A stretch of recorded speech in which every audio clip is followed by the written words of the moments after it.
Menteri Hak Asasi Manusia Natalius Pigai mengatakan pihaknya mendapat informasi beragam terkait tembakan gas air mata yang dilakukan oleh Kepolisian Daerah Jawa Barat di Universitas Islam Bandung Unisba pada Senin malam 1 September. Dalam konferensi pers di Gedung Kementerian HAM Jakarta Selasa 2 September, Pigai menyampaikan akan mengecek langsung ke lapangan dan mengidentifikasi untuk menemukan fakta dari peristiwa tersebut. Jika penembakan gas air mata di area kebebasan akademik benar dilakukan oleh aparat keamanan, Pigai memastikan akan membawa pelanggaran tersebut ke ranah hukum. Andaikan benar dipastikan bahwa ada aparat penegak hukum memasuki wilayah kampus, maka kami meminta institusi penegak hukum untuk memberikan atau melakukan proses hukum terhadap mereka yang melakukan pelanggaran.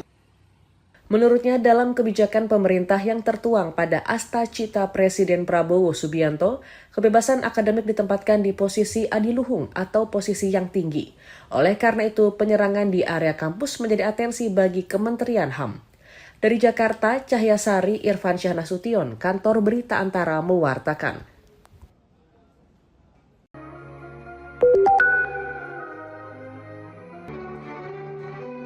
Lembaga Nasional Hak Asasi Manusia atau LNHAM terdiri dari Komnas HAM, Komnas Perempuan, Komnas Disabilitas, LPSK, serta KPAI menggelar pernyataan pers di kantor Komnas HAM Jakarta Selasa 2 September. LNHAM menyatakan sikap terhadap aksi demonstrasi yang terjadi di beberapa wilayah Indonesia dalam sepekan terakhir. Ketua Komnas HAM Anis Hidayah menyampaikan rasa prihatin atas jatuhnya 10 korban meninggal dunia dalam tenggat waktu 25 hingga 31 Agustus di beberapa daerah yaitu Jakarta, Makassar, Solo, dan Yogyakarta.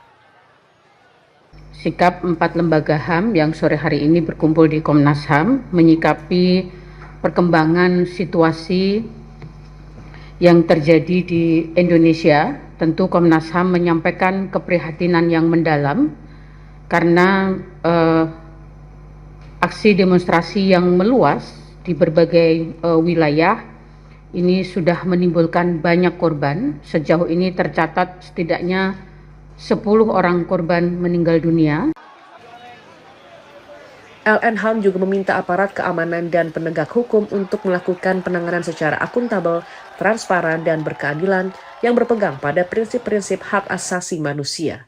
Dari Jakarta, Irfan Hardiansah, Kantor Berita Antara mewartakan.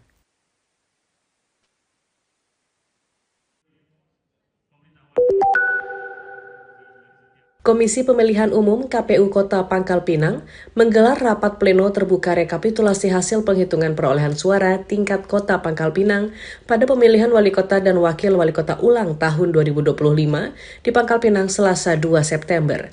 Berdasarkan rapat pleno tersebut, pasangan calon nomor urut 3, Saparudin Desi Ayu Trisna, unggul dengan memperoleh sebanyak 39.546 suara.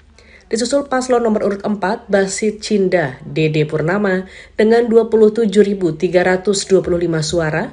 Kemudian paslon nomor urut 2, Maulan Aklil Zeki Yamani sebanyak 26.805 suara. Dan paslon nomor urut 1, Eka Mulia Ratmida mengumpulkan 5.439 suara. Ketua KPU Kota Pangkal Pinang Sobarian mengatakan, meskipun hasil rekapitulasi perolehan suara sudah diketahui, para pasangan calon yang merasa keberatan bisa mengajukan gugatan ke Mahkamah Konstitusi. Ya, tadi yang kiranya kurang puas dengan hasil dari rekapitulasi tadi bisa mengajukan gugatannya ke Mahkamah Konstitusi. Sampai kapan Ketua? 3 hari ke depan, selama hari kerja. Dan setelah itu kita akan mendapatkan surat dari Mahkamah Konstitusi untuk menetapkan calon terpilih. Adapun penetapan calon terpilih wali kota dan wakil wali kota Pangkal Pinang pada Pilkada ulang tahun 2025 paling lama 5 hari setelah putusan Mahkamah Konstitusi. Dari Pangkal Pinang, Bangka Belitung, Chandrika Purnama Dewi, Kantor Berita Antara mewartakan.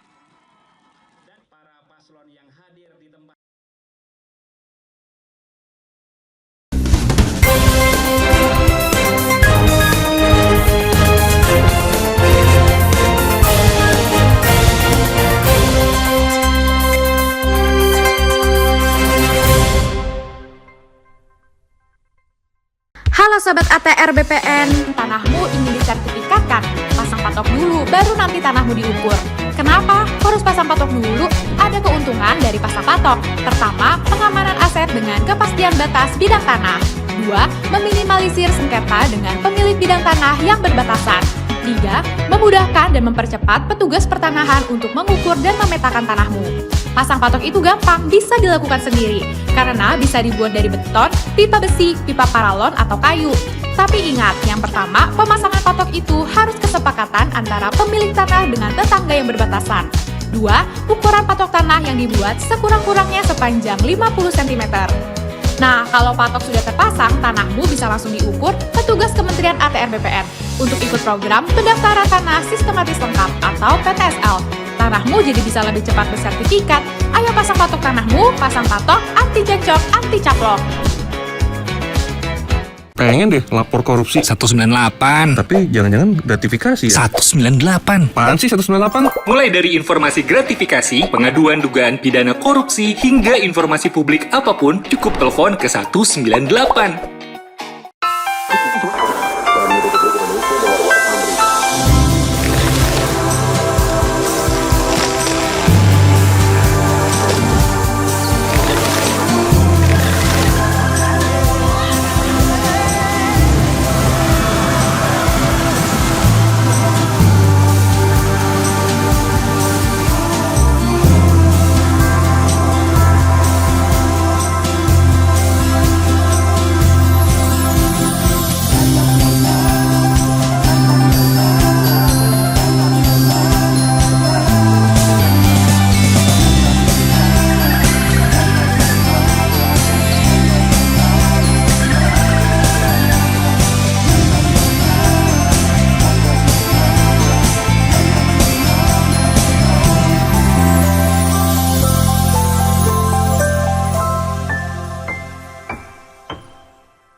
Polda Jawa Barat menetapkan 2 orang tersangka dalam insiden kericuhan di sekitar Universitas Islam Bandung Unisba dan Universitas Pasundan Unpas Senin malam 1 September.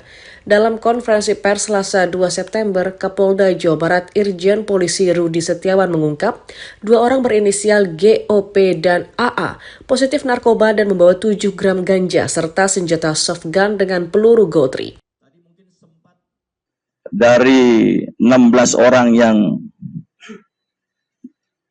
kita amankan tadi malam, 2 orang telah kita bersangka dengan inisial GOP dan AA itu terkait narkoba dan senjata softgun tadi dengan pelurunya GO3. GO3 ini kalau tembaknya jarak dekat ini bisa mematikan, bahaya.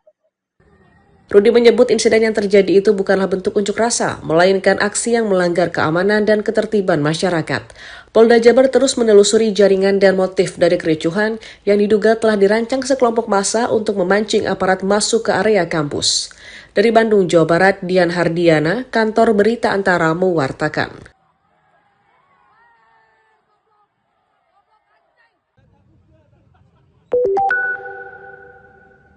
Komisi Nasional Hak Asasi Manusia atau Komnas HAM akan mengawasi proses pengusutan kasus tewasnya driver ojol Afan Kurniawan yang dilindas Rantis Brimob pada Kamis 28 Agustus lalu.